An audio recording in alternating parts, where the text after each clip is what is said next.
চাচা বাড়ি তো মনে হয় কাছাকাছি না? হ্যাঁ ওই যে বড় বিল্ডিংটা ছিল না ওইটাই মনে হয় হইবে। আলহামদুলিল্লাহ।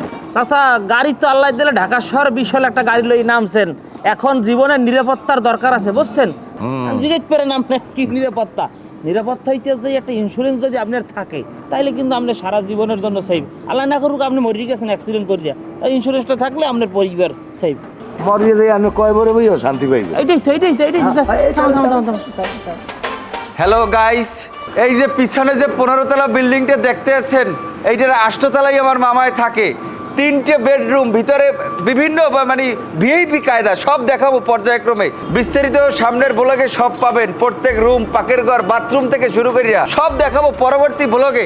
আপনারা আমার সাথে থাকুন, লাইক দিয়ে, শেয়ার দিয়ে, কমেন্টস করে পাশে থাকুন সবাই। দেখা হবে সবার সাথে নাকি? ভালো থাকেন। ই করো, চলেন তাই আর কি। কমে না নামো নামো নামো ভাড়া দেন। কেন ভাড়া দেবে? ভাড়া দিয়ে নামো নামো নামো নামো নামো। কে ভাড়া দেবে? তুমি দাও। আরে আমি বেরোতে মুখমিতে, আমার 1000 টাকা নোট, আর খুঁজছো আছে। আপনি দেন ভাড়া। আরে বাবা আমার তো মানি ব্যাগ আনতে আমার মন নাই, আমার তো মানি ব্যাগই নেই। মেজাজটা কেমন লাগে? লঞ্চের পিছন বইতে হারের ব্রিটেন লেখা টাবাইছেন কমরে। হ্যাঁ ওই আমার খুঁড়ছো কয়টা আনলে। হ্যাঁ শেষ আনতে বাট আমি মাল আমার টানার ডরে আমার জামা কাপড় তোর ব্যাগের মধ্যে। আচ্ছা ঠিক আছে, আপনার দেন যেহেতু ভাড়া নাই মামা, ভাড়াটা আপনি দিয়ে দেন। হ্যাঁ কেটে দেবে? আপনি দেন। দিয়ে দাও বড় 1000 টাকার নোট বানতে দেবে আনে, সমস্যা নেই। আপনার মতো কাজটা কোন লোক আমি আমার জগতে দেই নাই, ফালতু লোক জানি কোথার। এ চাচা ভাড়া কয়টা বাবা? কত? 100 টাকা ভাড়া আছে।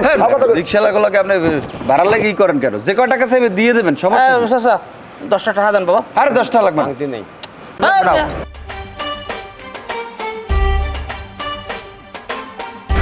বাহ, আজকে নিজেরে একদম হলিউডের হিরোর মতো লাগতেছে। নিরিবিলি বাসায় কোনো লোকজন নাই, আত্মীয় স্বজন নাই, এই যে- আপদ নাই, বিপদ নাই। আমার হলিউডের হিরো নিজের প্রশংসা করা শেষ হলে আসেন আমরা একটু দুষ্টু মিষ্টি গল্প করি। হ্যাঁ, একদম ঠিক বলছো। আমার তো আসলে বিশ্বাসই হচ্ছে না। এখন মনে মনে কী চাচ্ছে জানো? মনে মনে চাচ্ছে তুমি আমায় নতুন করে আবার হানিমুন করতে। এই ফাঁকা বাসায় একদম নিরিবিলি, কোনো লোকজনই নাই। আহ, কি শান্তি। জানো তো আজ আমি মহা খুশি, কারণ গত 2 মাস পর তুমি আর আমি বাসায়, তাও আবার একা। আমার ভাবতেই অবাক লাগতেছে। এছাড়া তো তোমার অফিসের কলিগ, আমার বান্ধবীরা একজনের পর একজন লেগেই থাকে। আজকে ফোনটাও সাইলেন্ট করে রাখছি।